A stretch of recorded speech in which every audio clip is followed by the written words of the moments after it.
Welcome to another edition of the Good Outdoors on 99.5 Kicks Country with Steve, Darrell, and Ronnie. It's everything about the outdoors. Take it away, guys. Good morning, Tuesday morning here on the Good Outdoorz Radio in Valdosta, Georgia, and 99.5 Kicks Country. I'm Darrell Nichols, and how you doing, Steve? Doing good. Glad to be here. Yeah, me and you both, man. I tell you what, it's just been a great couple of days. Did get a little rain yesterday, but not like last week. Did you get any at your house? Oh, yeah. It rained pretty good at my house. It kind of broke up the streak there, you know. I was talking to a gentleman in the Walmart line last night, and he said, man, I can't believe all this rain. And I said, yeah, I wish I'd have been counting, you know, how many days straight it had rained in Hayhire, and he just so happened to live in Hayhire, too. And he said it was up to 17 straight days up until Sunday when it didn't rain, and then, of course, it rained again yesterday. So we have gotten plenty of rain. Of course, I'm sure here in a few weeks we'll be wishing it was back. But yes, I bet some of the farmers, or a lot of the farmers, are saying, hey, you know, we need the rain, but slow down a little bit. You know, we need to get in the fields and do some work, and they hadn't been able to. The river's up and everything up. There's water standing in a lot of places. So, yeah, the Willacoochee was actually past flood stage yesterday. Yep, so sure was. It'll be coming back down. But, yeah, we've gotten a lot of rain, and I don't know how it's affecting the farmers. I look out in the fields, and it's their crops are looking good from a green standpoint. You know, all the corn looks good, all the cotton, the soybeans, peanuts. Good gracious! I saw 20-some-odd deer out there in that one particular peanut field again the other day. It's just covered with them. So good gracious, plenty of deer. They need some help hunting over there. we need it. Well, we know we ain't gonna be able to get into it, but because we know who has it, and don't blame them for not letting anybody in there to it when they've had it that many years. So. No. But, short of winning a mega lottery, you ain't gonna get that. And if you did, you probably wouldn't buy that. You'd buy something else. Mm-hmm. Yeah, there's I think the farmers have been able to get in their field some. I just don't know if they can do it all. It's time to give them a little relief, and we'll keep the rain coming when we need it. That's what we need to do. Is just only get it right when we need it. Yep. The problem with the rain and the crops looking good, what else grows is weeds, you know. So I'm sure there's a lot of plowing needs to be done. That's probably what they're backed up on. I'm sure all the planting has been done by now, but I'm sure they got to get out there and do some. Of course, you know, your tomato farmers and places like that, I'm sure they're sick of seeing the rain right now. Oh, I'm sure they are. You know, it causes a lot of diseases, and you know, you can't have them plants growing. And plus getting in the field to pick, you know. Yeah, can't get out there to pick it. Mm-mm. Yes, sir. Lots of things going on in the news. I was kind of throwing around this morning, and I saw this thing that said a surfer was knocked out by a whale at Bondi Beach. And I said, what? So I got to reading it, and it was a 38-year-old doctor from New Zealand. It was on a surfboard in the waters off Sydney, Australia coast around 10:30 a.m. Sunday morning when a friend beckoned him over to see something in the water. A friend said, hey, man, come over here. So his friend caused all the trouble. That's what friends are good for sometimes. But he called him over there, and they got to looking down in the water, and he saw this big, black, massive shadow, and he knew immediately it was a huge whale, and he said it was kind of like it was moving up and down and turning and sideways, and said it actually breached the water one time, and he could see the barnacles on it and made a noise. He said it was amazing, just like it was moving in slow motion. He said, and then, you know, while the whale was kind of fairly close to him, I guess he remembers looking at the whale and saying, hey, how's it going? The next thing he remembers is being dragged to the shore on a surfboard and treated by lifeguards because the whale had flapped its tail and accidentally hit him on the surfboard, knocked the crap out of him. Got a little video of it where you can see it off in the distance, and the surfboard comes way up in the air, and he's obviously not on it at that time, but that'll leave a mark. Yeah, big old whale tail slapping you. 32-foot long whale is what they say, and it slapped him upside the head, and not, you know, it didn't hurt him real bad, minimal injuries, but luckily that's a heck of a way to have to wake up, ain't it? That is a bad way to spend your day in the Good Outdoors getting whacked by a whale tail. So. Oh man, Randy Travis in critical condition at a Dallas hospital where he's been treated for acquired viral cardiomyopathy. That's a virus of the heart muscle, and it ain't good. It ain't good at all. I mean, it's using a third rule I saw on TV last night. A third of the people get over it. A third of the people have to have a heart transplant, and a third of the people die. So yeah. He's in grave condition, so our thoughts and prayers I watched this. He's had a pretty rough year. Yeah. Unlike the reporters on TV, I fail to see the need to report that. But our thoughts and prayers. But something did come out of that article that said he sold over 25 million records.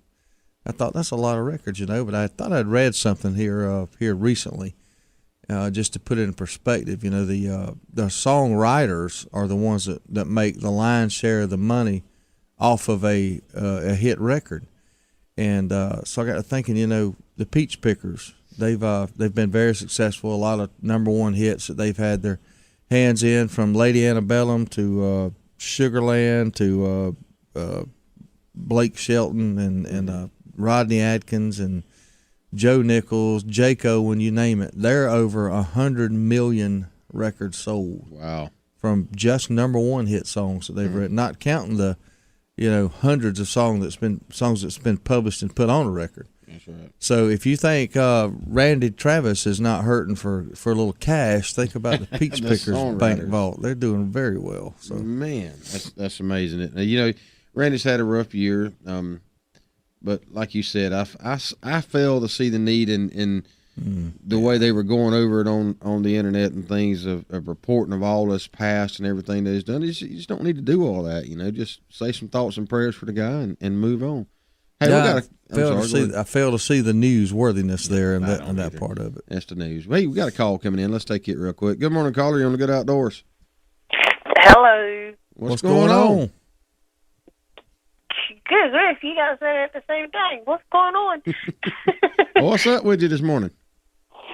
I gotta get my hair done, I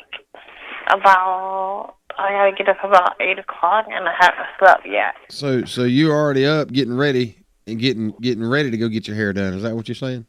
Yeah. No, I'm not tired. That's the point. Well, just get a running start and run into the wall with your head, and you'll probably knock yourself out. No, actually, I ran into my door 2 times. I'm just playing. That wasn't running your door. What wrong? My head. I know not to do that no more because it hurts really bad. It's like getting slapped by a whale. Oh, man, I can't believe he got slapped by a whale. Yeah, that's pretty rough. That's why I live in Hayhara. Yep. I don't do sharks. I don't do planes. I don't do not cars. I do not do trains. I only do my feet. I hear you. Well, did you have a good 4th of July weekend, Haley? So. Mm-hmm. It was raining a lot. It's been raining a lot, but still, during the dry times, you had time to get out there and do something. No. Okay. We didn't do nothing. We ate, barbecue. Mm-hmm. We had hot dogs, hamburgers, sausage, beans. Well, it sounds like you had a pretty good meals over the holidays.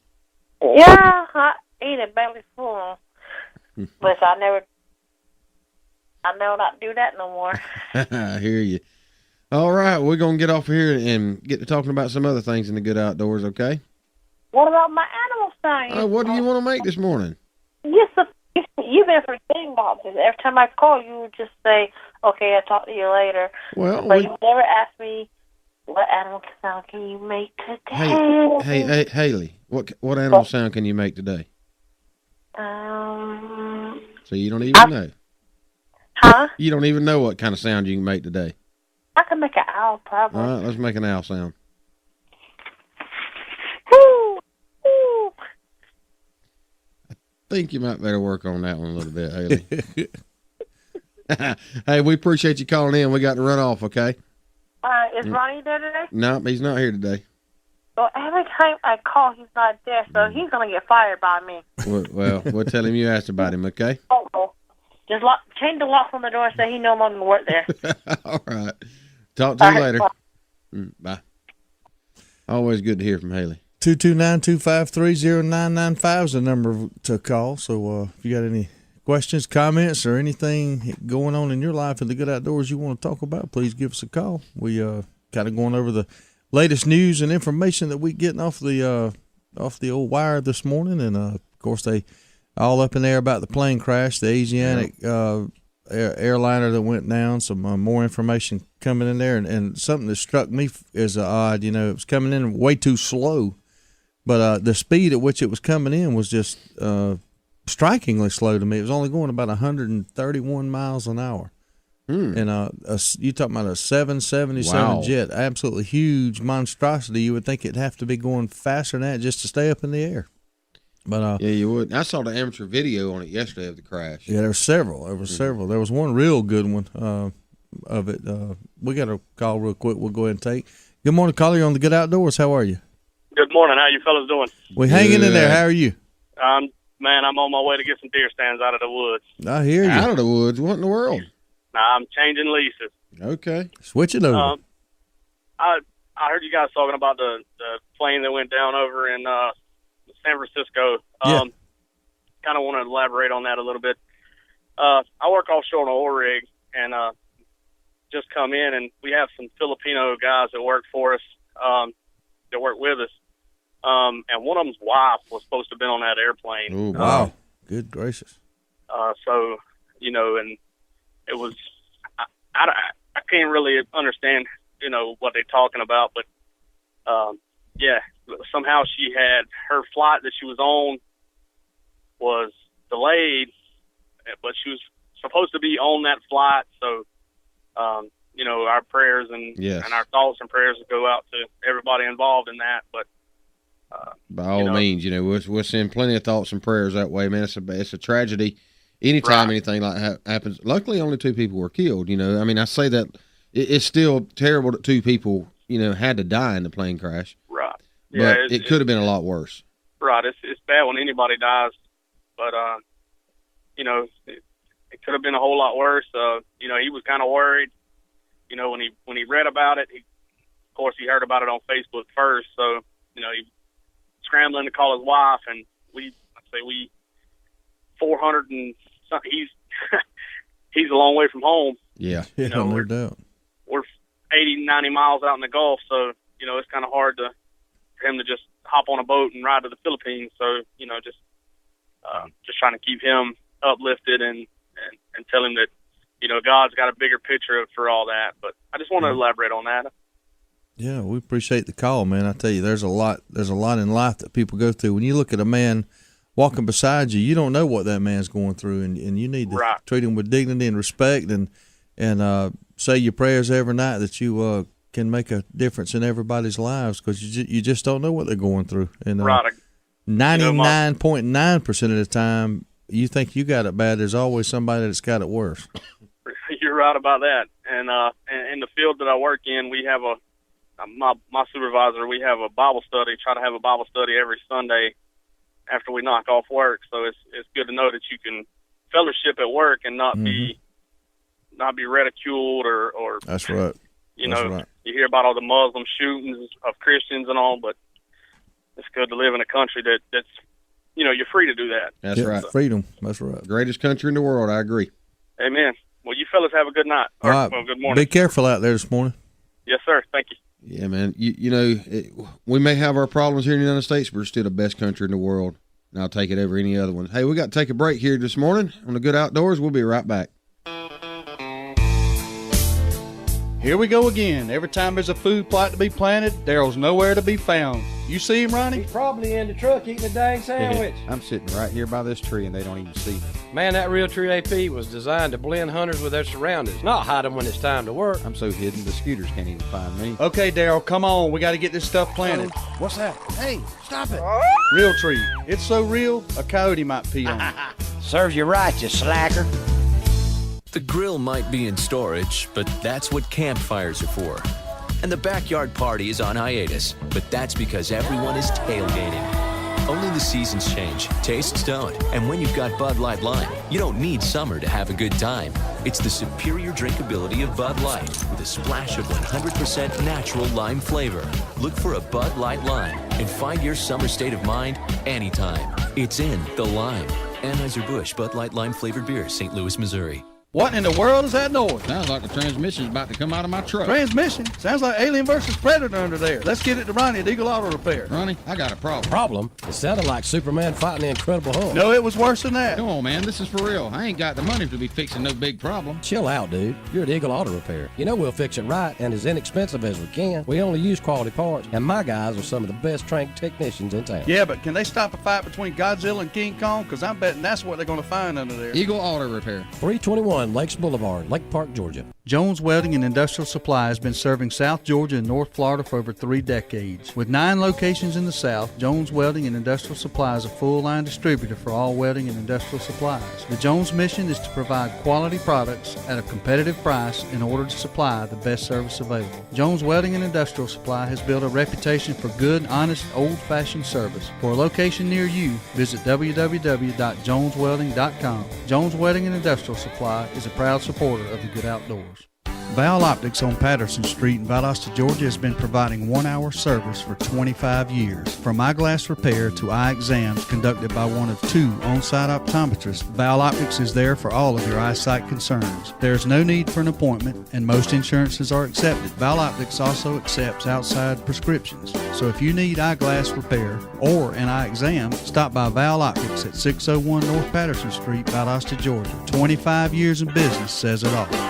So you need a car, truck, or SUV? Look no further than Midway Auto Emporium at 4189 Bemis Road, Valdosta, Georgia. Cameron and Melissa Tucker has been serving the Valdosta area for over 7 years now. They are a family-owned and operated local business with hometown values and still believe in handshake deals. With a great selection of used cars, trucks, and SUVs, with a Carfax report on every one of them, along with bank financing at all credit levels and interest rates as low as 1.85% with approved credit. 4189 Bemis Road, or visit their website at midwayautoemporium.com. You're listening to The Good Outdoors with Steve, Darrell, and Ronnie on 99.5 Kicks Country. Now, let's get back to the fun. Welcome back this morning on Tuesday morning on 99.5 Kicks Country here to The Good Outdoors, man. I've been seeing this on there. The Running with the Bulls is going on now. Mm-hmm. And I actually saw this morning there's an NFL coach that's running with the Bulls. Is he a head coach? Yeah. Well, he's an idiot. Rex Ryan. Keep on running. There you go. He is an idiot. New York Jets coach Rex Ryan went running with the Bulls in Spain. And I tell you what, that's something I really do not have any desire to do. I will never be doing that. I wouldn't do that. That'd be only one reason I did it, and that was because somebody paid me an insane amount of money to do it. And that money better be at the end of the finish line because that's how fast I'm running for it. Well, the people are killed every year, every single year, you know. Yes, sir. You are risking your life. It don't make any sense to me. But anyway, I wouldn't do it. No, sir. Wouldn't. Shout out to the Woodlawn Archers from Woodlawn Elementary School. They continue to fill up their trophy case. The Archer team from this Chatsworth School captured its 2nd world title over the weekend. This was over the July 4th weekend, winning the elementary division at the recent National Archery in the Schools Program World Tournament held at the Edward Jones Dome in St. Louis with a record score of 3,320. Wow. More than 2,900 student archers participated at the World Tournament after posting qualifying scores. Woodlawn Elementary won the elementary title at Nationals last month with a score of 3,300, the highest posted score by an elementary team at the national event. Woodlawn won its first national championship in 2011 in Kentucky after winning the world title in 2010. They are reportedly the first program in the country to win a state, national, and world championship in the same year. Now, I don't know if anybody's listening to what I'm saying there, but they won a national, state, and world championship in the same year. This is not going to a competition and beating a couple of hundred people. They have beaten over 2,900 people. Good gracious. That is unbelievable. Unbelievable. Yeah. I tell you what, whoever is coaching them kids, they need a shout out. That's for sure. It doesn't even name their name. And I tell you, I wish I could say it because y'all are doing a phenomenal job teaching those kids the great sport of archery, and they are listening. They are responding. That's just absolutely amazing right there now. Well, they've been busy. If they've done all that in 1 year, that has been a busy, busy team. No doubt about that. No doubt. It's just unbelievable. There's a baby deer, and it's not a white-tailed deer, but an endangered species of deer has been born in captivity in New York City. Wildlife officials say a member of the world's smallest deer species has been born in New York City. They weighed 1 pound and was born last month. Was it a muttjack? It's a southern poodoo.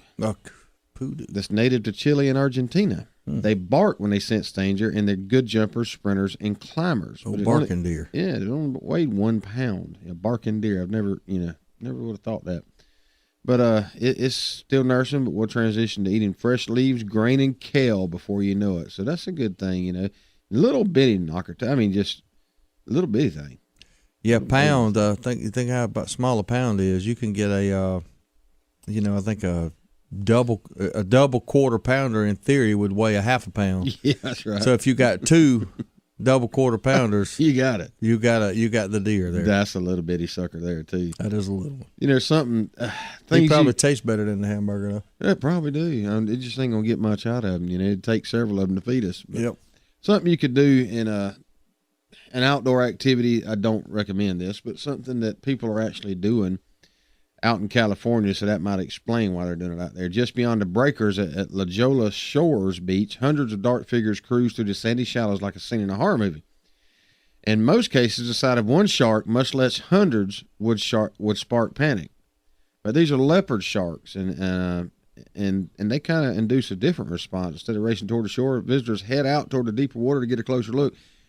There is a picture on here of hundreds of sharks in this picture, and people actually go out there to swim with these things. Yep, that's nuts. What the heck is wrong with them people? I see that every year, and I think, what in the hell is the matter with you guys, man? It's just literally, hundreds of sharks swimming, migrating, I guess, is what they're doing. I don't really know, but yeah, they congregate along a small stretch of the beach north of San Diego. The sharks are mostly pregnant females, and juveniles are rarely seen, so scientists believe they gather here to help with the gestation process. Well, I just don't understand why you would want to go out there and swim with a shark. Well, you ain't got to understand why I want to, because I don't. And I'm pregnant shark at that. Now, it says the leopard sharks have small mouths and teeth, but you know what? They're very fast. They sharks. Still have teeth, and they're very sharp. They're sharks. They feed on crustaceans, shrimp, and bony fish. So if you're a really small person, you might better not go out there. Well, if they can bite into a crustacean, they can bite into you. You dang right. So I really wouldn't do it, but there's some people out there that do. So not me. Takes all kinds. Hey, we got a caller coming in. We'll see what they got to say. Good morning, caller. You're on the Good Outdoors. How are you? Good, how are you? We're doing good. Oh, yeah. You hard at it? I just got off from work. Well, it's hard to go back to work. It's hard to go back to work after a nice vacation. You got that right. Hard. Yeah. Unfortunately, I don't know what that feeling's like here lately. So y'all went up to Cades Cove, didn't you? Yeah, we did. I saw some of the pictures you posted. There's some good deer and all up there, man. They always have some good deer you can see right there by the road up there. Man, I'll tell you, that one, I got some great pictures. I used my wife's camera, and she's got one of them high-end Canons. Yeah. And that thing, man, I'm telling you, he was like literally 100 yards away, and it looked like we were right next to him. Wow.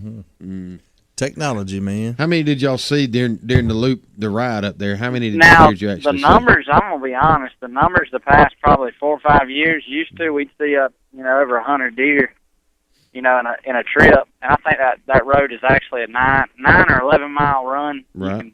You can take the shortcuts out, but we went when the rain broke because it was pretty wet up there. We still seen, I think it was probably 17 deer, which 6 of them were bucks, and the smallest of the bucks was an 8. And then we saw some bears and tons of turkeys. But the deer numbers seem to be down, huh? Yeah, they're definitely down from what they were up there in that area. I wonder if they've been hit with some of the diseases. I tell you what, they had some probably 5 or 6 years ago when you were seeing those high numbers. There was a lot of those deer. They'd be poor. I mean, the horns were. I've never been up there and not seen a 130-inch deer. you know, but the bodies on them, they were pretty poor. Huh. But they had sores and all kind of mess all over them. And I'm not talking about during the rut because, you know, they'll get abscesses from fighting and stuff. But even the fishing was tough up there this trip. But we caught a nice nest of fish. Good deal, man. Sounds like you had a good time. Oh yeah, well, the trip home wasn't too dandy, but what happened on the way home? We got up there off of the Madonna exit, 217. Mm-hmm. And had a car come around us and cut the car off in front of us and wound up hit the guardrail pretty hard. Wow! Good gracious, man! That's but I'm glad that you were able to call this morning because sometimes out there on that interstate you don't get a second chance. Oh, I know that's right. It was you know, it was flooding rain, and you know the car that was actually ahead of us they hydroplaned and turned sideways. But the emergency lane and the lane we were in, so all we could do was hit the guardrail. Good gracious, man. Man. Well, I guess if the guardrail wouldn't have been there, it could have been worse, huh? Yeah, I mean, it really could have because, that ditch, when we hit the ditch, the brakes are pointless at that point, you know. Oh, yeah. Oh, yeah. All we did was slide, and when we hit the guardrail, that guardrail, I didn't realize it would do that, but it kind of is like not like necessarily a trampoline, but it kind of pushes you back. Mm-hmm. Huh. I mean, I know we probably covered every car on both sides, northbound and southbound, with mud. Wow, man. Well, glad y'all, were able to walk away from it. No serious injuries, man. I'm glad of that. Yeah, we were lucky. That's a scary ride there. I guess you were driving and y'all were... no, my wife was driving. Oh, my goodness alive. I would have been panicking then if my wife was driving. That's the first time she drove the entire trip. But I tell you, if it would have been me, that Lexus would have had a T-bone in it. Because I wouldn't have tried to hit the guardrail. I'd have just had to hit him. How bad you damage your car? You mess it up bad? Yeah, it done some damage to it. Were you able to drive it home? Did you have to stop and get another car or what? We got it home. Good. But like I said, you're gonna need a little attention, huh? Yeah, it needs some TLC. Good deal. But glad y'all made it back safe, though. And I hate that y'all had a wreck, but I'm glad God was riding with you and kept you guys safe. No doubt. We're lucky. No doubt. There was, just in that stretch, we were the first wreck between 217 and 216 exit. Mm-hmm. We were the first of 5 wrecks. One of them was fatal. Just down the hill from us. It happened right after we got in ours. Wow. That area right there, Henry County, it was, I'm telling you, it was bad weather up there. Mm-hmm. Yeah, it's like all the oil's out. Coming back from Orlando, I was telling Darrell, I was on the phone with him. I counted, I can't remember now, 6 or 7 cars that had obviously had hydroplaned and went off the road. But the good news is it all happened in a stretch there where there wasn't anything, and they went off in a big shallow ditch on the I was in the northbound lane coming back, and they just went off the road and ironically or luckily or whatever you want to call it, they all seemed to be okay other than stuck out there in the mud, and it could have easily went the other way, went out into the median and had a different story there, but luckily all the ones I saw had went off to the right. And we're okay. So I bet, boy, that'll make your butt pucker though when you spin around out there on I-75. Yeah, man, that'll scare you to death. Up there in Tennessee, pretty much all the guardrails, the roads we travel up there, all the guardrails are like cables.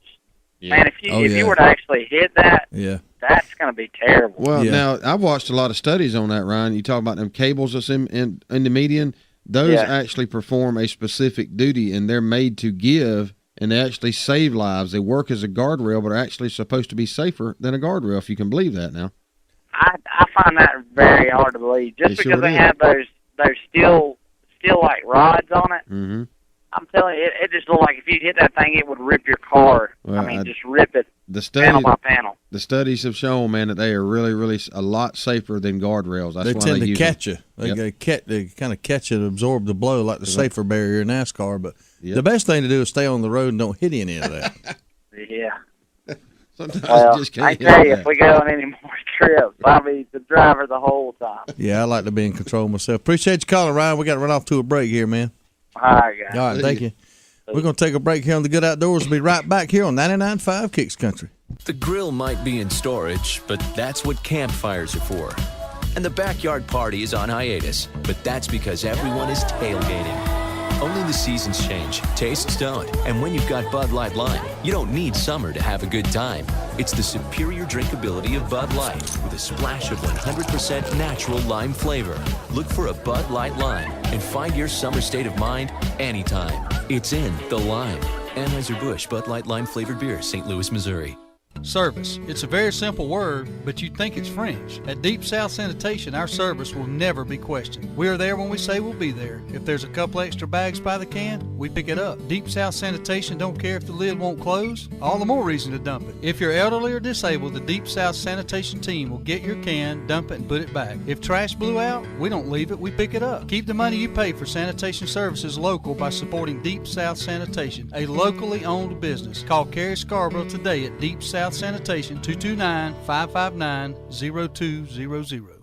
The Hayhire, Georgia business tradition requires principle, honesty, and integrity. You will find all three and more at Hayhire Automotive on West Main Street in Hayhire, Georgia. Whether it's tires, brakes, oil changes, or any major service on any car or truck, Hayhire Automotive will give you an upfront, accurate estimate with no surprises. Personal, honest, small-town service is what being a Hayhire business is all about. Let us earn your business at Hayhire Automotive on West Main Street in Hayhire, Georgia. Proud supporter of the Good Outdoors.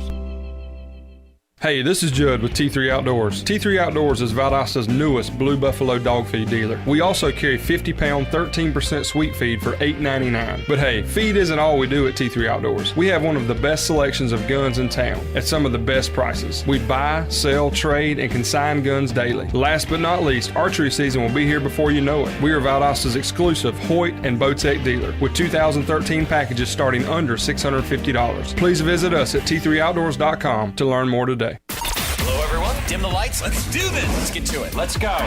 Introducing the winner of Austin's Idol and receiving a $1,000 Austin's gift card, Mr. Steve Seller. If you want a steak, a salad or fish plate, maybe drink a beer with a friend. Come in as you are. It ain't just a bar at the SEC. The good times never end. A basket full of peanuts, and the best part is it's an addiction you never have to quit. If you need a break, come along with me to Austin's Cattle Company. Oh yeah, to Austin's Cattle Company. Austin's would like to thank everyone that participated in the contest and helping Austin's to remain an addiction you never have to quit. Congratulations to our winner and thank you from Austin's Cattle Company. It's the Good Outdoors on 99.5 Kicks Country. Now, let's get back to the fun, talking about everything to do with the outdoors with Steve, Darrell, and Ronnie. Welcome back this morning to the Good Outdoors. We've been talking about things that are going on in the Good Outdoors. I found a interesting little article here on turtle racing. We talked yesterday about how PETA and different organizations use misinformation a lot of times to try to sway people that might be on the fence for hunting or any kind of outdoor activities like that. But this one article here is kind of along that line. It says turtle racing can be a lot more hazardous than you might think. Yeah. It was a little too late for conservation groups that wanted the Bel Air, Maryland Kiwanis Club to cancel its annual 4th of July event. According to the Baltimore Sun, the Arizona-based Center for Biological Diversity sent a letter on Friday, June 28th, requesting the event be canceled because it posed a threat to struggling native turtle populations and a health hazard to the children handling the animals. Here's where I have a problem with that.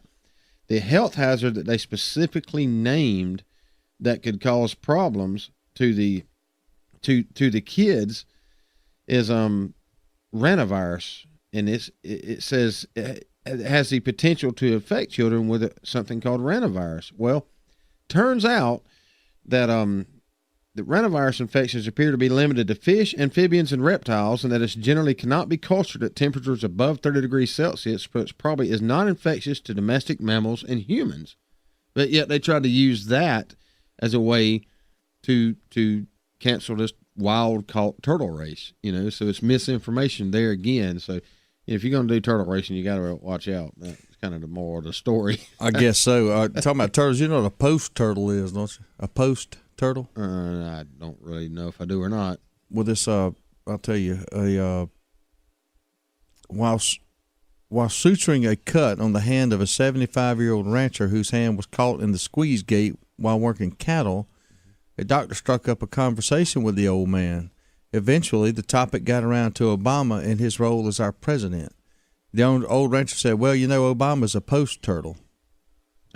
Not being familiar with the term, the doctor asked him what a post turtle was. The old rancher said, well, when you're driving down a country road and you come across a fence post with a turtle balanced on top, that's a post turtle. The old rancher saw the puzzled look on the doctor's face, and he continued to explain. Well, you know, the turtle, he didn't get up there by himself. He doesn't belong up there. He doesn't know what to do while he's up there. He's elevated beyond his ability to function, and you just wonder what kind of dumb butt put him up there to begin with. So that's what a post turtle is. That makes a lot of sense too. Yeah, you put the turtle up on the post, he can't crawl or can't do anything, you know. So it's ironic you were talking about a turtle race. Yeah. The Big Buck Expo will be going on this weekend, July 12th through 14th. Darrell and I will be down there getting our groove on there, but they're going to have a lot of stuff going on. It's in Tampa, Florida at the State Fairgrounds. Troy from Swamp People there, RJ and J. Paul from Swamp People will be there. Mountain Man from Duck Dynasty, he's going to be there. And going to be a lot of events, seminars, a lot of hunting exhibits down there. And it's getting that time of year when you start seeing all the shows. You know, you'll have the Outdoor Blast going on in Atlanta here pretty quick. Yep. GON puts on. Jay here from Southern Trophy Hunters Big Buck Expo. He'll have another one in Greensboro, North Carolina. We got one coming up in Birmingham, Alabama. Mm-hmm. They're going on in full force, and you'll get to see all the latest, greatest stuff going on there. There's always indoor archery tournaments at these things, or at least a lot of them. There's the absolute world championship of outdoor 3D archery will be going on over at the Buckmaster Show in Birmingham. So. Lots to do if you want to get out and go check these shows out. Lots to do for the kids, face painting, all kind of stuff. So we got a call coming in. We'll go ahead and take it. Good morning, caller. You're on the Good Outdoors. How are you? I'm doing fine. All righty. Was you talking about our president when you was talking about the turtle on the post? He's a post turtle. Obama is a post turtle. Well, I figured that's who you was getting at. Oh, yeah. He is. Where did you say Troy and them was going to be at? Tampa at the Big Buck Expo. And what date? That's Friday, Saturday, and Sunday. Starts at 3 o'clock on Friday and 10 o'clock on Saturday and 10 o'clock on Sunday. So okay, it's Tampa, Florida. Tampa, Florida, Yep. the State Fairgrounds. If you've never been to a show like that, this is a huge one here. I mean, there'll be a lot of people at it because of the draw of the Swamp People folks, and it's something else. You can go in there, something for everybody. Take your family down there. It's a lot of fun. It really is. Okay. All right. All right, appreciate it. 229-253-0995 is the number to call. If you got any questions, comments about the Good Outdoors, jokes, it don't matter what it is. We'll talk about it all, won't we? We sure will. Yeah, we will. Did you hear about? Have you ever seen the fish that can live out of water? It's a hermaphrodite fish live out of water. Yeah, hermaphrodite fish live out of water for weeks at a time. And it's a mangrove rivulus. Mangrove rivulus is ain't nothing worse than a rivulus. No, a small tropical killfish that's found in swamps from Florida to Brazil, measuring no bigger than 3 inches long. Its dull appearance hides the fact that fish is sort of a freak and can survive on land for as long as 2 months, and it has a strange sex life. Yeah, all members of the species are hermaphrodites. You must be a rivulus. I was kind of thinking me. Yeah, you too. Though most of them are females, a few males have been, or most of them are hermaphrodites, but a few males have been found, and they are the only known vertebrate or small animal with a backbone reproduced by self-fertilizing. So they kind of take care of themselves. You know, they can be around for years. Let's just rename it a land scallop. Yeah, that's what you should do. They can live on land for up to 66 straight days. Now that's just amazing to me how you can live in land or water. You know, I guess you can breathe either way. But the amphibious fish, during its terrestrial days, the amphibious fish alters its gills so that it can breathe through the skin. Yeah. But the part of the fish's amazing ability to withstand life on land comes from its powerful leap. Yeah, they actually filmed a rivulet stranded out of the water and found that the fish did a tail flip to travel. So it actually I can tell you this, tail to travel. That's kind of crazy. If he ain't but 3 inches long, he ain't. It sounds. That's how words can really dress something up. If something's 3 inches, it ain't gonna propel itself very far on land. Nah. If it's designed initially to be in the water. So the rivulus is a strange creature, we've determined. Yeah, we sure have. But be on the lookout for rivuluses. It's amazing how it can survive on land or in water, and has adapted to travel using the tail flip. Really.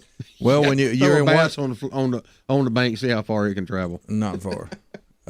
He can. The thing about a rivulus is, if his current pond is drying up, he can seek refuge in a neighboring pond. And he has up to 66 days to find them. Yeah, 66 days. That's a lot of flipping. He better jump up there real high so he can see the next one. Well, the thing about it is, if he can travel in a straight line and can live for 66 days, he probably will hit water in Florida. If he don't hit a highway first, you get run over.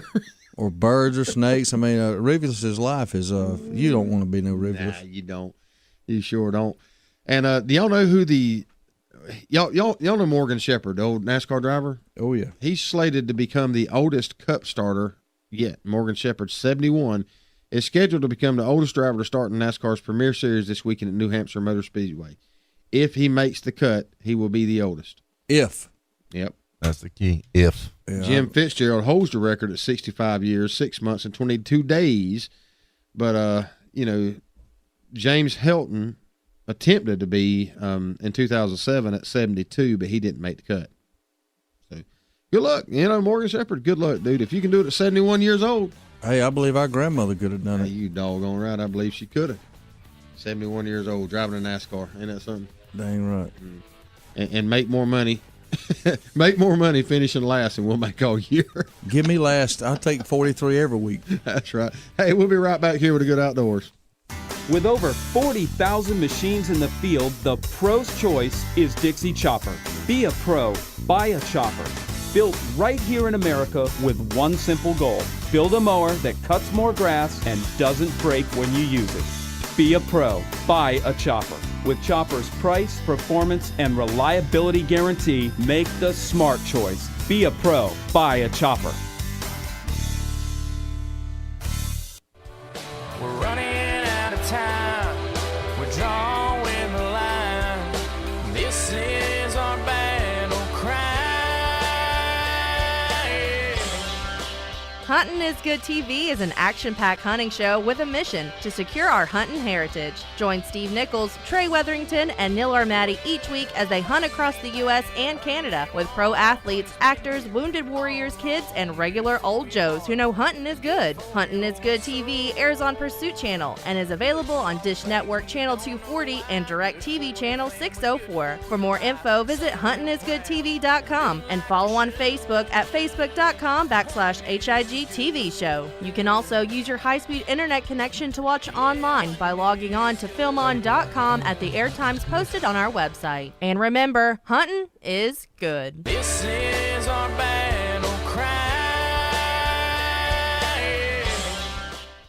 There's only one place in Valdosta if you want the freshest seafood in town. It's Bubba Jack's Crab Shack at 1700 West Hill Avenue. They got wild Georgia shrimp cooked about any way you could want it. Fried, peel and eat, grilled, or buffalo style. They got a Wednesday night oyster special at $7.99 a dozen, and that ain't no mistake. $7.99 a dozen, Wednesday night only. Bring the kids with you, and if they don't eat seafood, get them some chicken tender baskets or hamburger hot dog. And do not forget to try the fresh cut, hand-dipped onion rings at Bubba Jack's Crab Shack, 1700 West Hill Avenue, Valdosta. So, Dawson, is Dad still ill about you calling him out on his shooting ability? I don't think so, but I have seen him on the range a lot more lately. Dad always says practice makes perfect.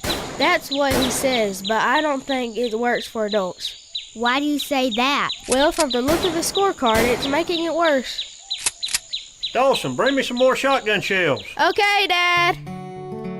If you need some practice, come by Southwind Clays and Quail on the Quitman Highway just past the river headed towards Quitman. With a top-notch clubhouse, a 5-stand, sporting clays range, as well as a rifle and pistol range, Southwind has what you need to succeed. World-class quail hunting is also available with some of the finest bird dogs around. Dad sure shoots a lot. Yeah, if he keeps this up, Mom's gonna be mad. Why is that? Because he's spending all Mom's shopping money on shotgun shells.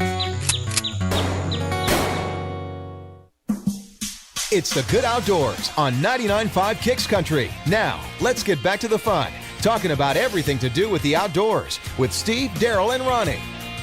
Welcome back this morning to the Good Outdoors here on 99.5 Kicks Country. Man, we got a exciting time coming up on August 2nd, 2013. You know what's going on that day? I ain't got the slightest idea. The grand opening of the NRA National Sporting Arms Museum in Springfield, Missouri. Missouri. Mm-hmm.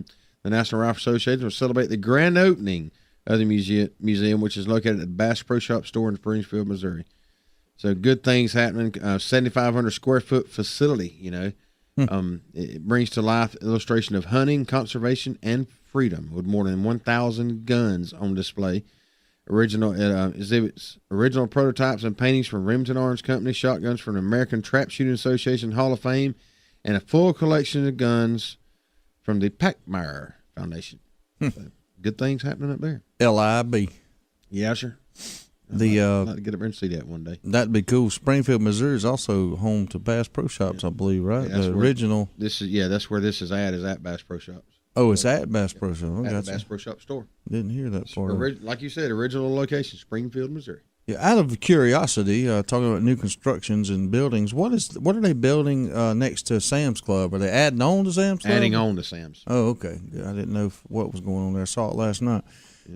Here, I think it's been about a week ago, I made mention of some mysterious swan deaths in Florida. There was some swans going missing, and they couldn't quite figure out what was going on. Now they know. Baby swans on Longboat Key, Florida, have been disappearing. The folks on the island take a lot of pride in them, and one of the most treasured moments is when you bring your kids down or your grandchildren down here and you can show them the wild swans, but lately there's been a lot of them disappearing, and now they know why. An otter. Oh, really? Yes, sir. He has been tearing them up. Otters, man, they are a problem child. River otters are being blamed for the deaths of several baby swans at Bay Isles. Jane Matson, a resident there, spotted 3 otters stalking a nest belonging to a beloved swan in the community named Beverly. Now, you know you got a real good relationship with your swans when you're calling them Beverly. I was very upset. We look forward to this every year. We want every hatchling to get to the water and every hatchling to survive. Damon Hurd of the Wildlife Incorporated says river otters may appear cute and cuddly, but can cause serious damage to aquatic life and, yes, swans. They are pretty much going to take advantage of any situation when they can to eat. They will occasionally eat ducks, especially the younger ducks, geese, and things like that. It's not out of the question that they would have eaten swans. River otters are generally not a threat to humans, but can bite a person if you try to pick one up.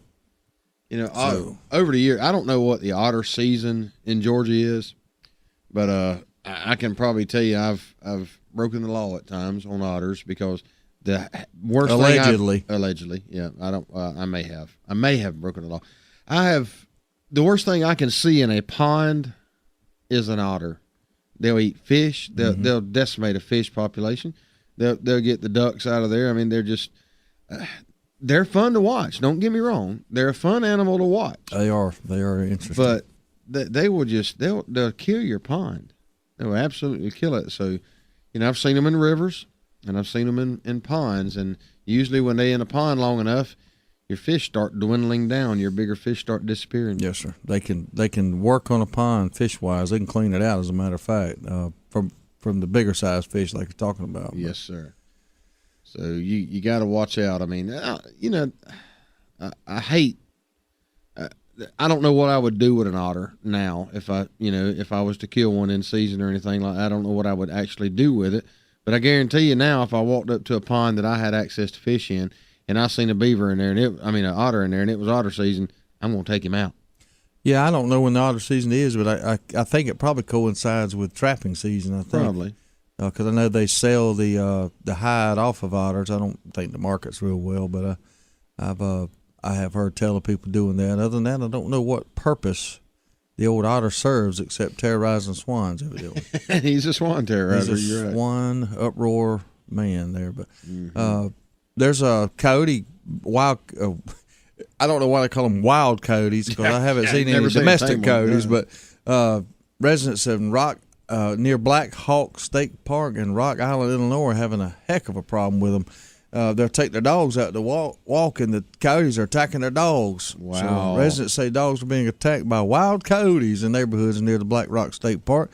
After 20 years in his Rock Island home, Robert Chester said he saw a coyote for the first time there a couple of years back. Now he sees them regularly.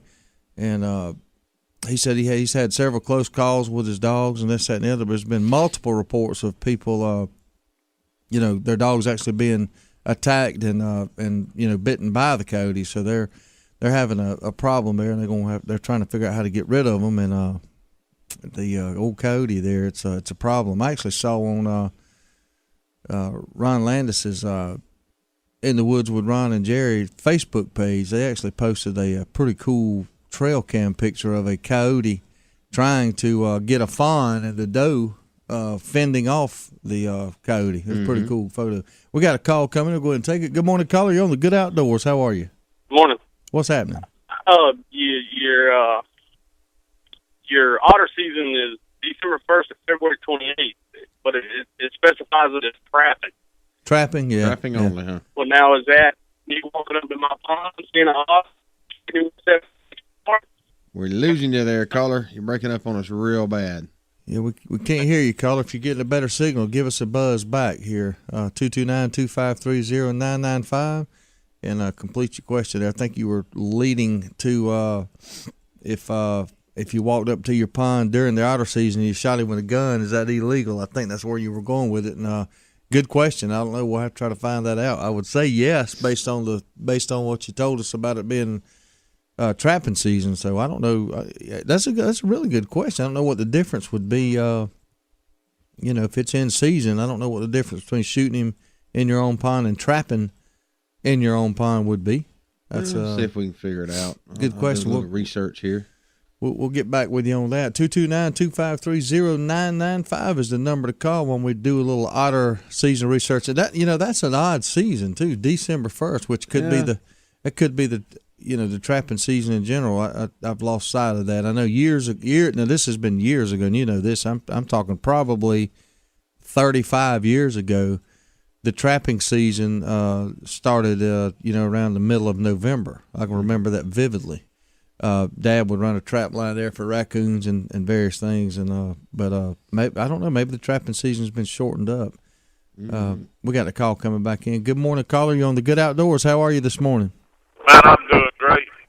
Hey, I was going to tell you, I ain't a member of PETA, but best time to shoot or trap or shoot otters when you see him.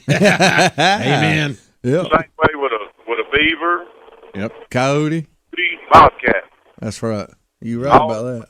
The prey. I saw there after. I was watching Legends of the Fall last night, and I think his name was Mike. I can't remember his last name, but anyway, he was in Kansas, and he was sitting there, and a big old bobcat come walking by, and said his morning was ruined, but mine wouldn't have been all the way ruined because I'd had a bobcat. Yeah, me and you both. Yeah. Yeah, but that's the same way with otter. If I'm deer hunting, I see him in the creek or something, I take him on out.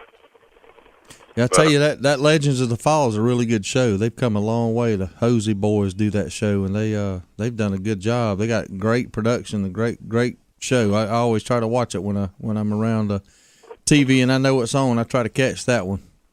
Yeah, I watched that. I think it's about the second or third time I had caught it, but you're right. They have real good footage. Yeah, they do a lot. They put a lot of work in it.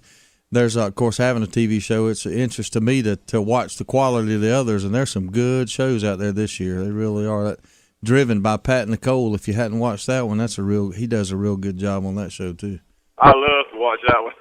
Yeah, he's doing something a little bit different. I mean, I sat there and watched it the other night, and it was you might have saw it. It was his Kansas hunt, and he had hunted for 8 days for this one particular buck.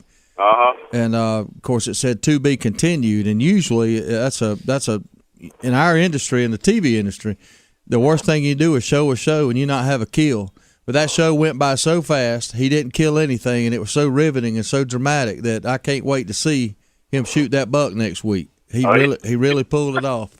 But you're right.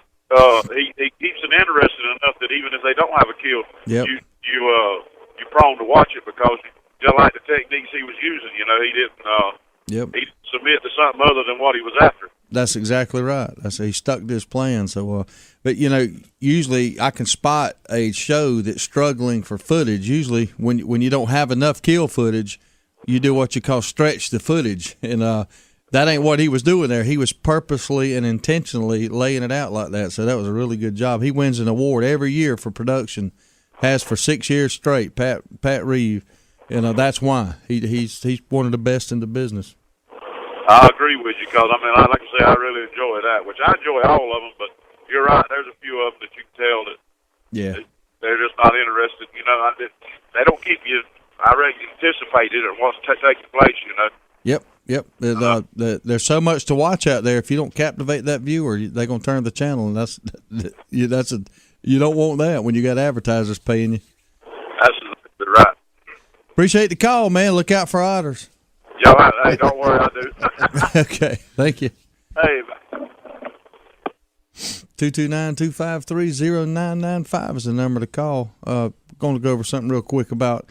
We talked a little bit about Jim Carrey apologizing during the break earlier, and Jim, he's the one that come out and he did this movie called Kick-Ass 2. It's a sequel to Kick-Ass 1, evidently, and I've never heard of either one of them, so it must not be too popular.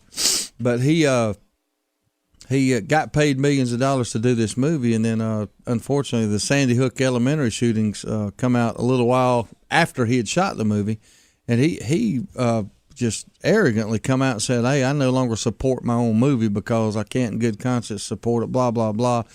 Shit. And that's one thing, but he went on and started insulting the pro gun lobby and things like that. So. Anyway, we collectively rained hell down on him, and he has had to apologize, a very weak and watered-down apology, where he says, "Assault rifle fans, I do not agree with you, nor do I fear you, but I do love you, and I'm sorry that in my outrage I called you names. That was wrong. By the way, I need a crisis manager, I don't need a crisis manager, just a conscience.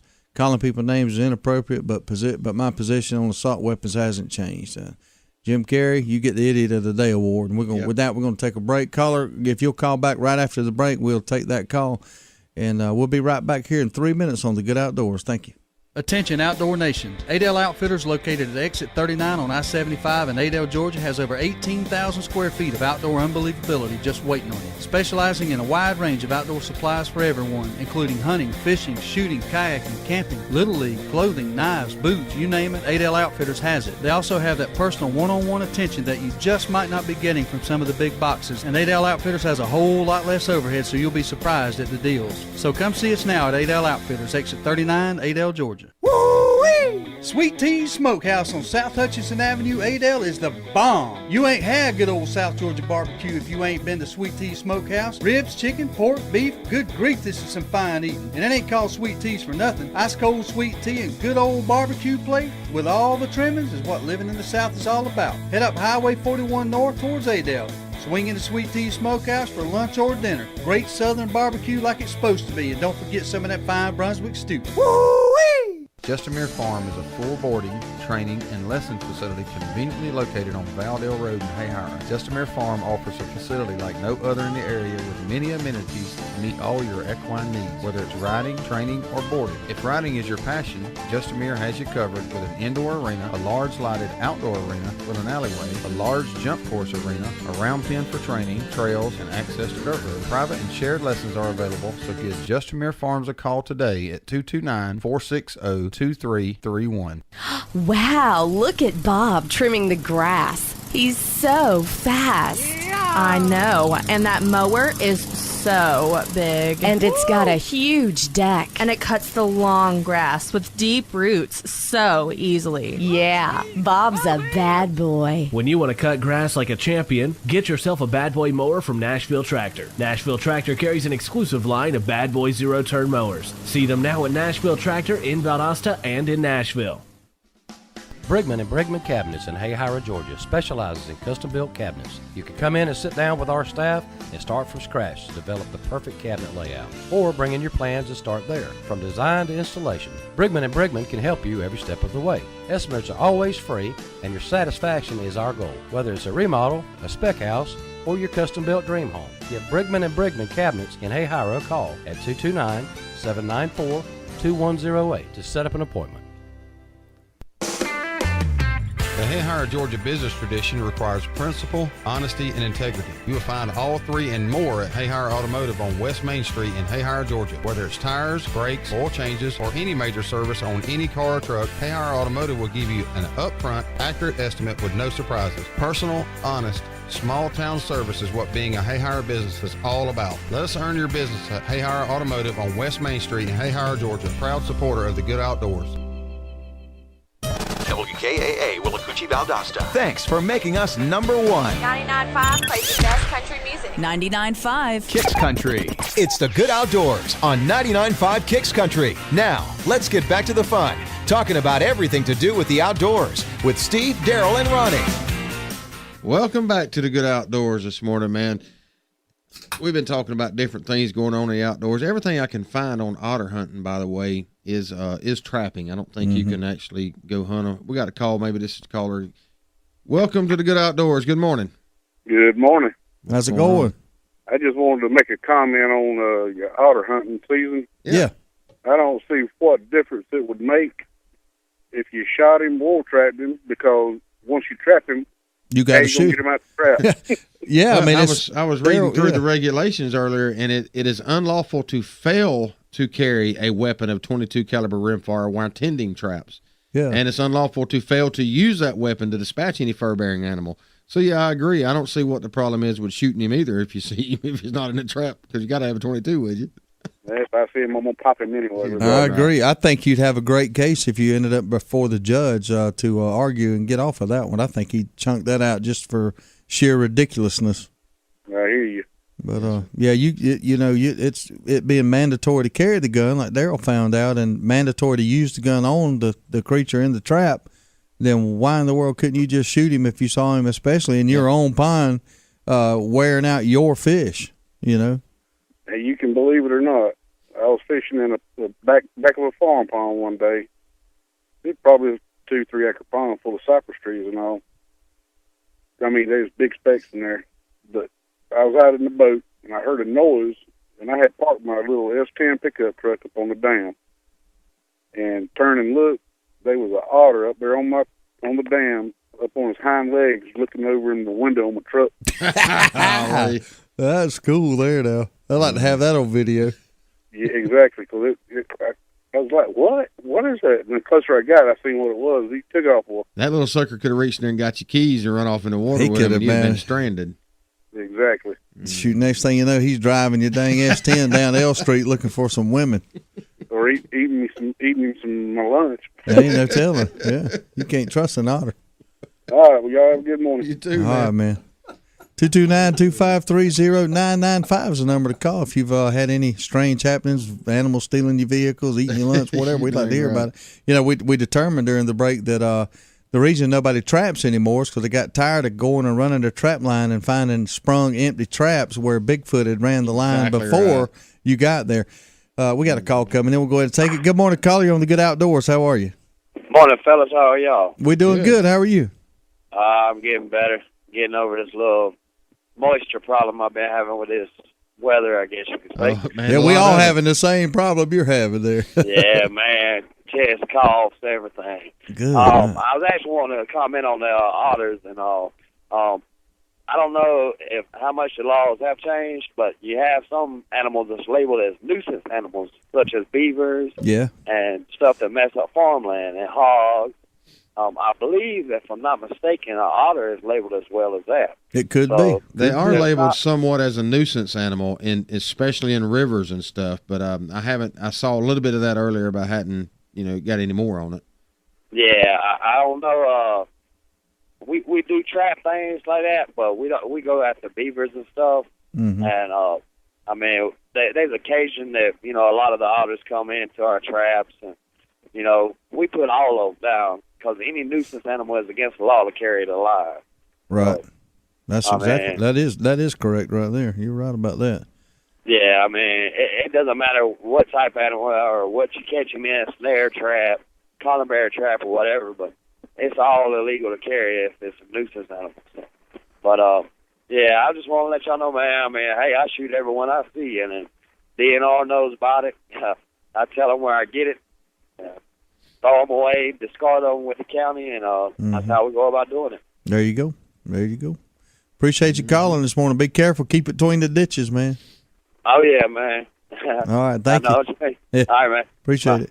229-253-0995. We are talking otters this morning. I don't think nobody I've come to the conclusion nobody out there likes an otter. If you like an otter, we'd like to know about it. 229-253-0995. If you think they should be protected, not trapped, not shot, call in. We'll try to change your mind. I'm kind of interested, is there any good cooking with them? Cooking with otter? No, man. Come, you can eat a damn otter. Hey, people eat some weird things, and never know. There could be a good recipe for it. Well, I ain't saying I wouldn't eat an otter in the right circumstance. If I was hungry, I would, but I would try. I'd rather go after a rivolus, or whatever that thing is called. A rivolus. I've been listening to a lot of my friends that fish over the last several years, and they talk about how bad ethanol is in gas on outboard motors. And finally, in late May, Florida Governor Rick Scott signed a law that repeals the state's ethanol mandate. The 5-year-old mandate previously stated that all gasoline in the state of Florida had to contain a percentage of ethanol. With the passage of the new law, businesses can now sell ethanol-free gasoline for automobiles, boat engines, and other small engines. Ethanol can cause damage to motorboat engines, small engines, and automobiles. Most engines are not designed to run on higher blends, which can cause them to overheat and cause engine failures. Yeah, that's why you don't see. Yeah, you don't see premium gas at a lot of pumps anymore because these engines today, they like you just said, they don't run well on that type of fuel. I remember years ago when that first started, people, the older generation would come in. I'm gonna put high test in it. We would try to tell them, no, man, you don't need to do that. That'll actually mess with your warranty. Yes, sir. But so Rick Scott, he's I've been watching some of the things he does. He's pretty aggressive governor. I ain't going to sit here and say I endorse him just yet because I don't know nothing about him being in the state of Florida, but I've heard some good things. I mean, he's made one most recently trying to help out local economies by opening the scalloping season 2 days early. That's a good move. I think this ethanol thing seems to be a good move. I know he's pretty hard, pretty up on education issues and stuff like that. So, good stuff coming out of Florida. Newtown, Connecticut is back in the news here. Yeah. And Second Amendment issues. The Newtown, Connecticut-based gun industry group on Monday filed a lawsuit challenging Connecticut's tough new gun control law passed in the wake of the shootings at Sandy Hook Elementary. The National Shooting Sports Foundation, which is based a few miles from Sandy Hook, claims the emergency legislation was illegally passed in April, which it was, without proper public input, which it did not have, time for adequate review by members of the General Assembly, obviously it didn't have time for adequate review, or a statement of facts explaining why lawmakers needed to bypass the usual legislative process. That whole thing right there is what's getting my blood boiling, is how many stories I'm hearing week in and week out of somebody, including our president, circumventing the actual normal legislative process. That's just starting to tick me off. But the lawsuit argues the law violates groups' members' rights to bear arms under the Second Amendment and a provision of the Connecticut Constitution that provides citizens with the right to defend themselves. This is an action to vindicate the rights of the citizens of Connecticut whose federal and state constitutional rights have been adversely affected and significantly restricted by the passage of the bill through an abuse of the emergency certification procedure, circumvention of the normal legislative process, and violation of Connecticut statutory law, the lawsuits read. So we're going to keep an eye on that one, and I'll see if they win that. If they win that, that'll be a monumental victory for the entire country for Second Amendment rights. So we hope that they come out victorious on that. And we're talking about otters still. So if you got a comment on the otters or the gun control issue or anything, the weather that we've had here lately, 229-253-0995 is the number to call. We'll be glad to hear your opinion or comment.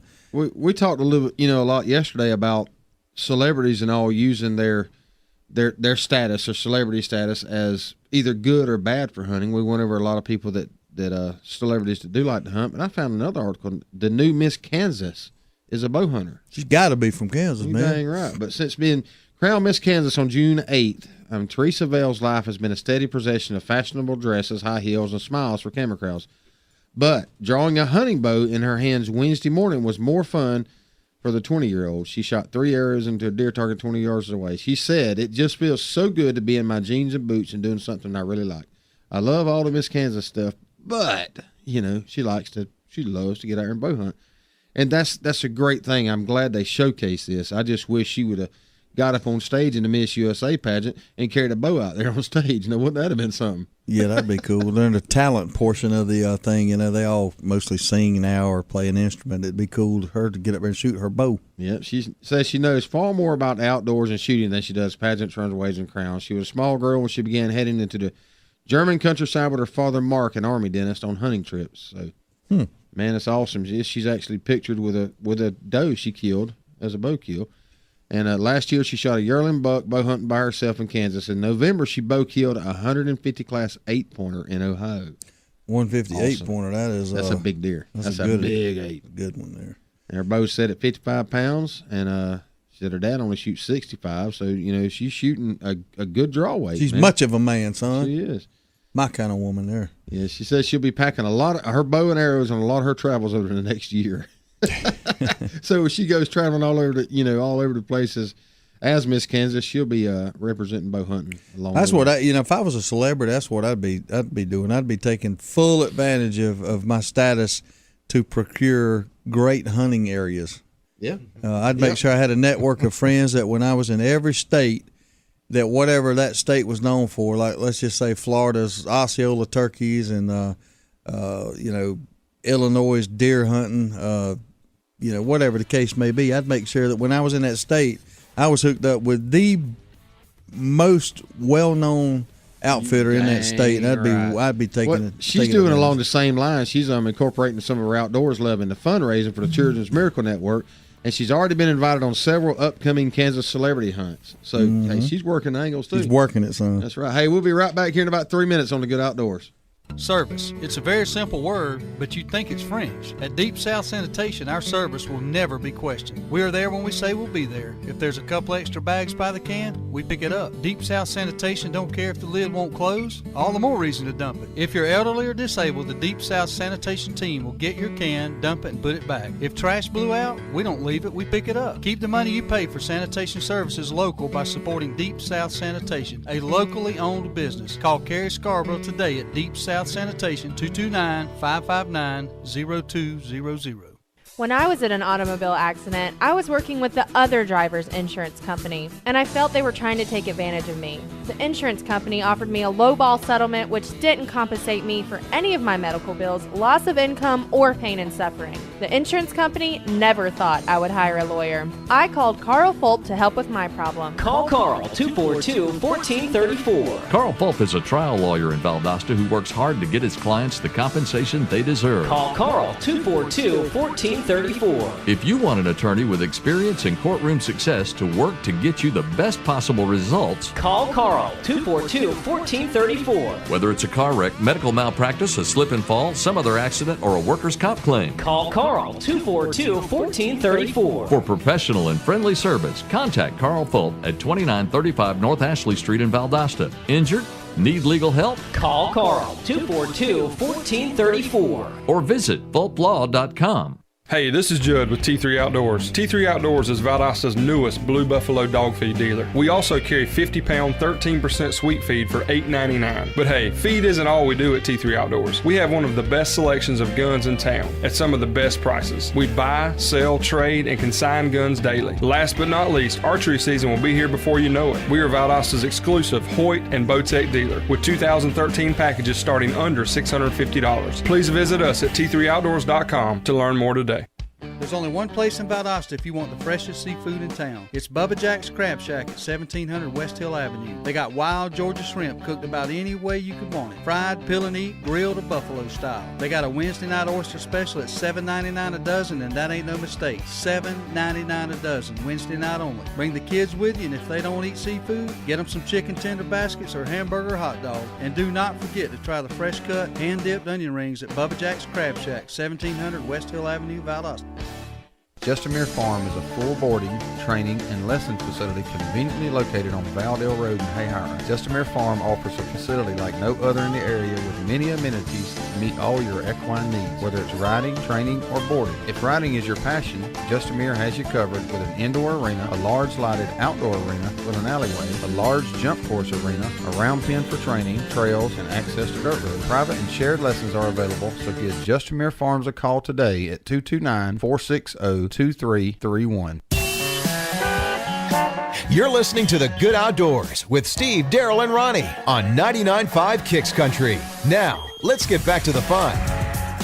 Welcome back this morning. I've researched several articles on otters, and yeah, they are a nuisance. Seems to be everywhere they go. Back in, many years ago, they would actually send out like a big cargo ship would dock and send out several canoes, 15, 20 different canoes with guys in them, and they go out and kill otters and load the boat. They couldn't come back till they loaded the boat, come back, dump them on the cargo ship, and leave again. Otter roundup. Yeah, otter roundup. That's why I guess there's not as many as there used to be, because sounds like there used to be a lot more of them.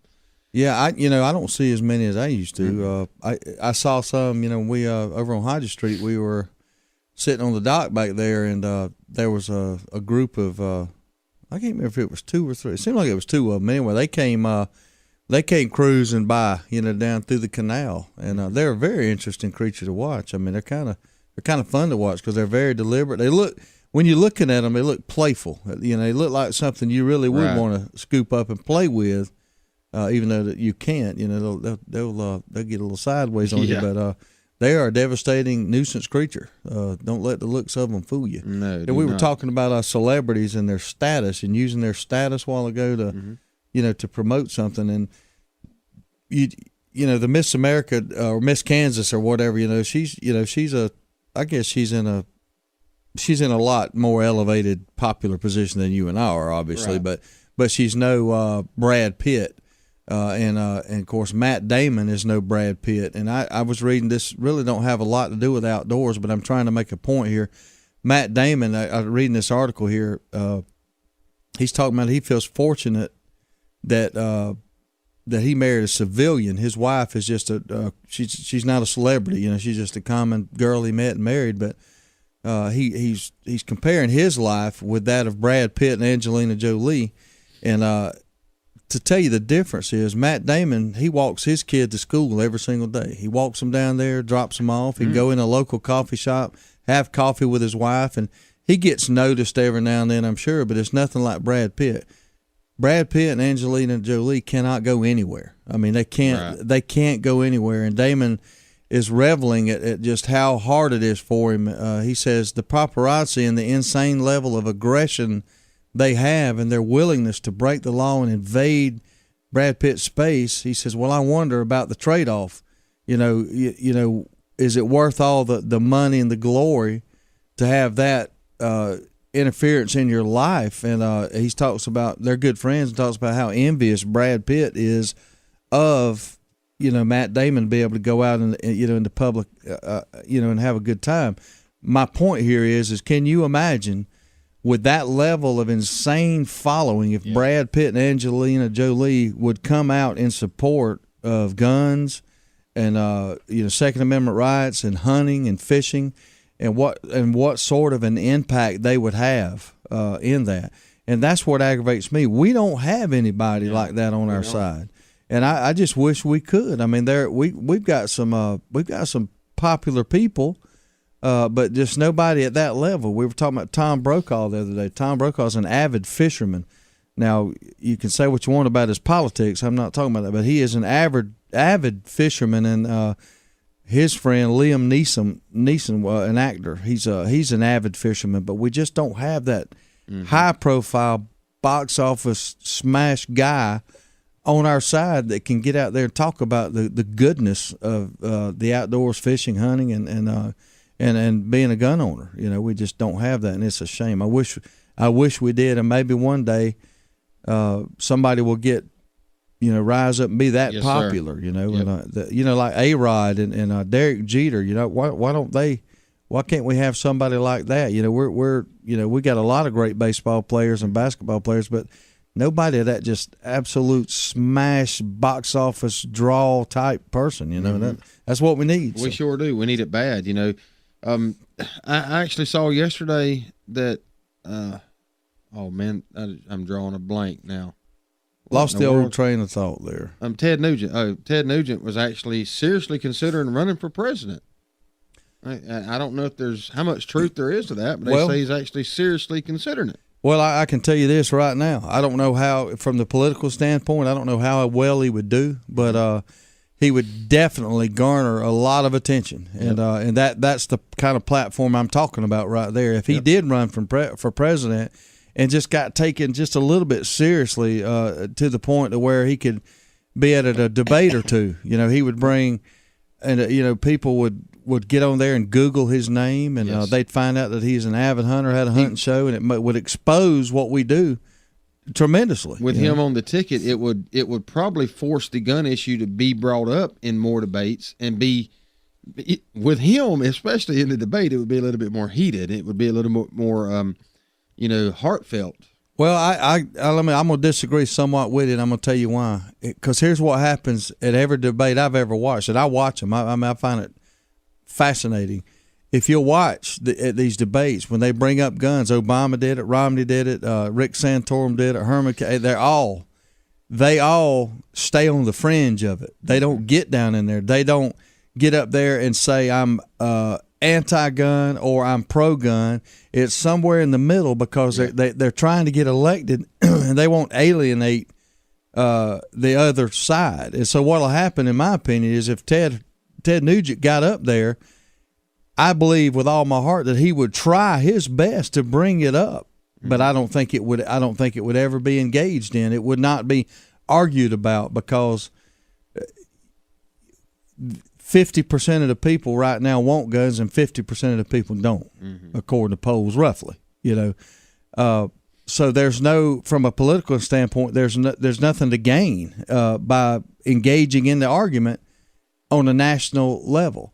That's why you see it segmented right now. That's why you don't see, you know, Obama.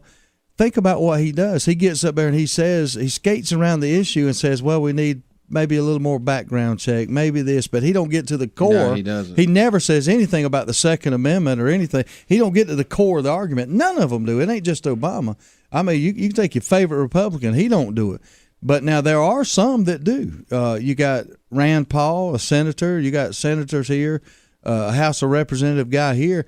They'll get into it. But there is no way on a national debate that would ever get talked about. I wish it would. I wish it would too, but it won't. But what it will do, again, it'll cause people to say, who's this Ted Nugent guy? And the first thing they're going to do is go to the internet. And then they're going to be exposed to it at that point. Right. And then that could force it to be discussed. You know, that could cause what has to happen is the moderator would have to do their job, which they're not going to do. They never do. But they'd have to say, hey, Ted, you are a staunch gun advocate. You support the Second Amendment. Can you elaborate on that? And Katie bar the door then. Because you would have to we're too scripted to do that anyway. Right. You'd have to have the other two guys have their minute to respond, but then that's where it'll stop. They'll respond with some lame thing and say, well, you know, I think it's up for discussion. And that's all they say. You know, they wouldn't discuss it. It's up for discussion. Let's talk about it, but not right here. You put the news up on stage, it's going to get discussed. Yeah. Hey, we got a call coming in. Let's take it. Good morning, caller. You're on the Good Outdoors. How you doing? I'm doing good. Listen, Obama is an otter. He is a nuisance, right? That's what you're saying? He's a post turtle. Yeah, he needs what an otter needs. Yeah, trapping and removing. We'll leave it at that. Trapping and removing. But we'll follow the trapping policy for otters when you get him in the trap. There you go. Hey, Earl, I got a question for you. What did they ever do with the big nest down there close to your house? Oh, I don't know. You must think I'm somebody else. Oh, I thought, I did. Thought you were somebody else. I apologize. Oh, but I was listening. I'm talking about Uncle Ted. Oh, yeah. If we get Uncle Ted elected, as far as the gun issue, it would be over because, see, he could always do like Obama. He could, what you call that? Executive order. Yep.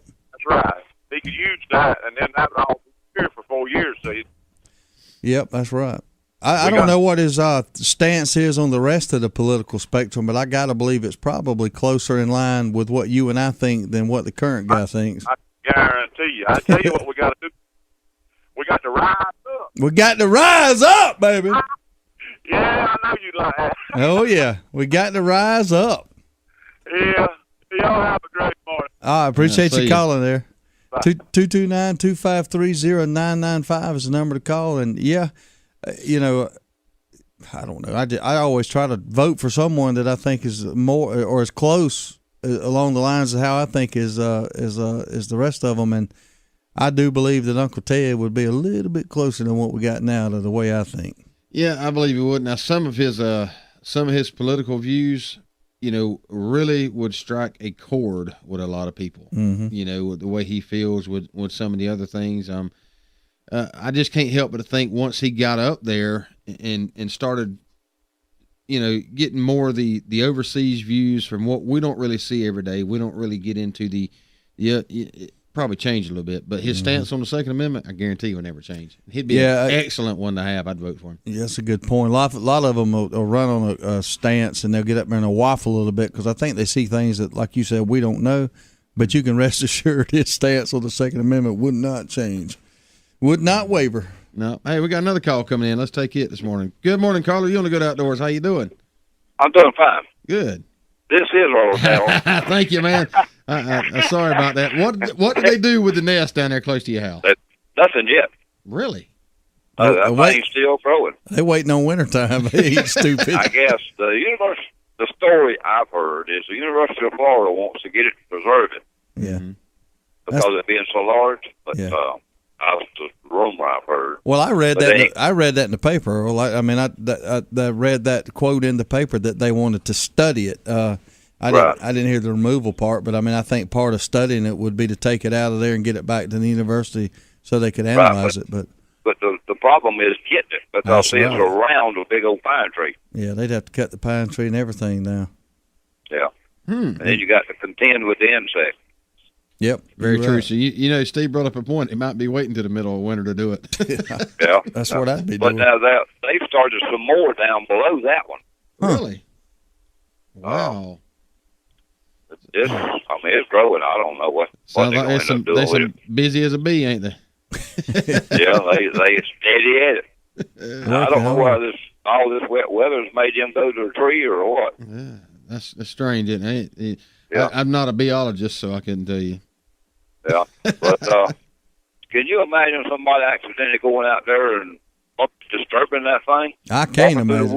No, I can't imagine. They would be dead. There's no way you'd get out of there alive. What about if you was in there with a skidder or something, and you started to log there, and you didn't pay attention, you cut it down? You got a seal cow. Ooh, man, because here they come.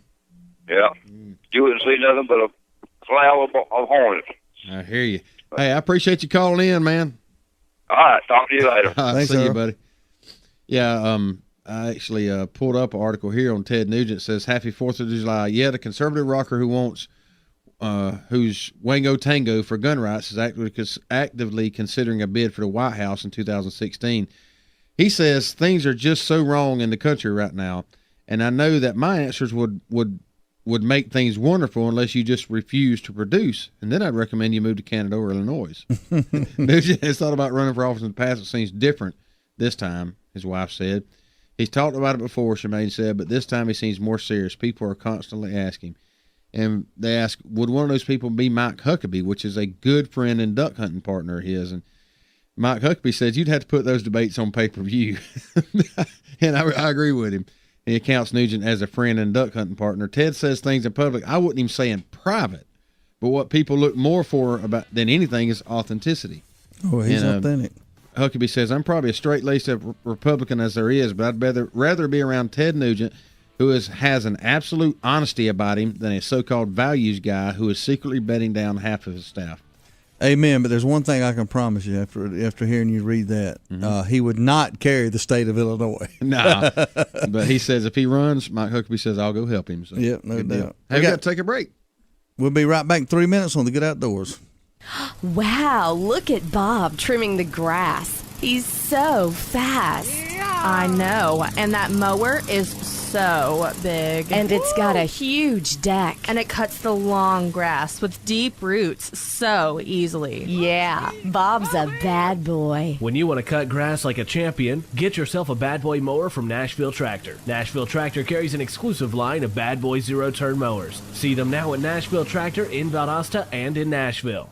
Quitman, Georgia, and antiques go hand in hand. Tammy's Antiques and Consignment, located at 211 East Screven Street in Quitman, is a traditional Southern antique shop with a little twist, offering a consignment program that fits like a glove in the spacious downtown shop. But the real twist is Zumba. That's right, Tammy also offers Zumba fitness classes as well as tanning. Come by and check out the literally thousands of items upstairs and down. And if you have an item that you want Tammy to sell, bring it in. That's Tammy's Antiques and Consignment, 211 East Screven Street, Quitman, or give Tammy a call at 229-506-9146.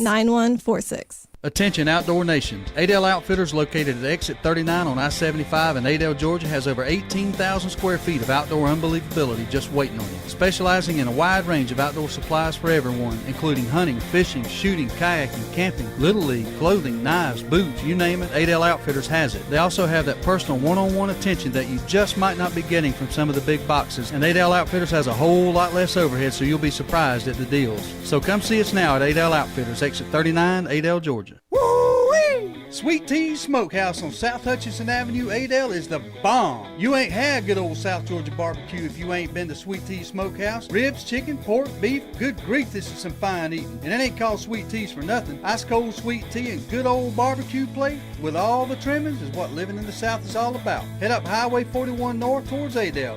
Swing into Sweet Tea Smokehouse for lunch or dinner. Great Southern barbecue like it's supposed to be. And don't forget some of that fine Brunswick stew. Woo-wee! Jones Welding and Industrial Supply has been serving South Georgia and North Florida for over 3 decades. With 9 locations in the South, Jones Welding and Industrial Supply is a full-line distributor for all welding and industrial supplies. The Jones mission is to provide quality products at a competitive price in order to supply the best service available. Jones Welding and Industrial Supply has built a reputation for good, honest, old-fashioned service. For a location near you, visit www.joneswelding.com. Jones Welding and Industrial Supply is a proud supporter of the Good Outdoors. Service. It's a very simple word, but you'd think it's French. At Deep South Sanitation, our service will never be questioned. We are there when we say we'll be there. If there's a couple extra bags by the can, we pick it up. Deep South Sanitation don't care if the lid won't close. All the more reason to dump it. If you're elderly or disabled, the Deep South Sanitation team will get your can, dump it, and put it back. If trash blew out, we don't leave it, we pick it up. Keep the money you pay for sanitation services local by supporting Deep South Sanitation, a locally owned business. Call Carrie Scarborough today at Deep South Sanitation, 229-559-0200. You're listening to The Good Outdoors with Steve, Darrell, and Ronnie on 99.5 Kicks Country. Now, let's get back to the fun. Welcome back this morning in the 5:30 hour of The Good Outdoors. You know, we was going to cover the weather right here, but I hadn't got it pulled up yet. But I did want to talk a little bit. I mentioned yesterday about an article in North American Whitetail by Dr. James C. Kroll, which is he is a very outspoken biologist, very, very knowledgeable whitetail biologist. And he talks about different states with hemorrhagic disease in 2011, 2012. And Georgia is one of them with a confirmed case last year, and several confirmed cases, several suspected cases in 2011, 2012.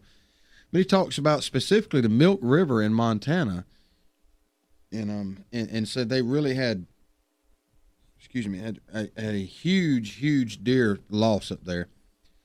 One of these, it was in 2012, the disease was discovered along the southern border of Wisconsin, and it's not good news for Wisconsin since they don't have the deer in that state has never shown a high resistance to disease. To the east, in Michigan also reported dead deer. The only impact was far greater, although Michigan officials reported about 15,000 dead deer.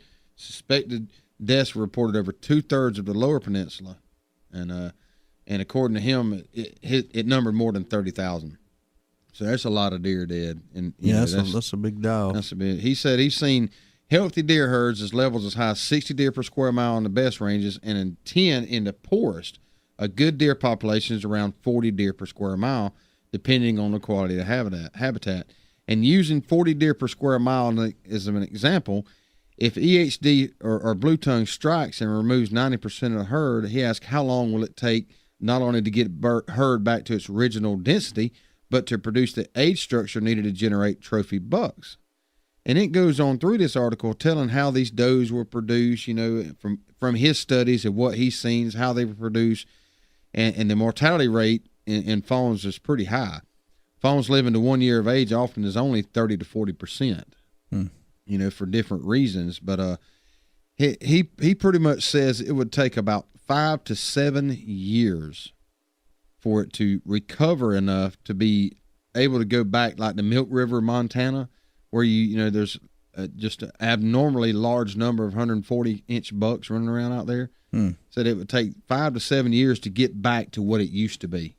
And that's unbelievable. But actually in about 3 years, you could actually start hunting, again out there and have a chance at an average 130-inch buck. But that buck would be so young, he says to let them go, so they can keep reproducing. But it's just amazing.